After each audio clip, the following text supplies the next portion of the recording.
You ask, I tell. Untold stories performed by teens and military veterans of the LGBTQ plus community, telling their own personal stories with the hope of achieving one common goal: to inspire.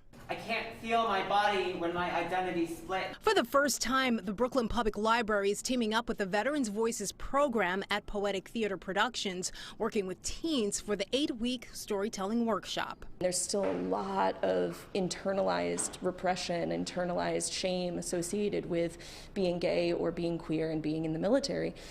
So to be able to share stories in this kind of a public open format while also maintaining a space of non-judgment is can be so incredibly healing. Even though these are different generations of queer folks, and I have other generations of queer folks that came before me, we do have to learn from one another. For Drew Pham, infusing her military experiences into this experience is essential to bridging the generational LGBTQ plus gap. I served under Don't Ask, Don't Tell, and even after it was repealed, as a soldier in a combat unit with a leadership position, it was not really viable for me to come out as queer, to come out as trans, because then I'd be a liability. My experience in the Army is funny because I want it to be.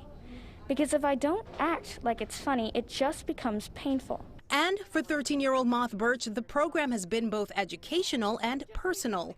They'll be presenting a piece about life in the military with a focus on mental health, a condition they say they struggle with. You basically go from the view of the Army and then the view of bad mental health, and you switch back and forth from those point of views. In this day and age, there's improvement and there's struggles, and one of the main struggles is that there's horrible mental health out there. There are 9 participants in all, including 4 veterans and 5 teens.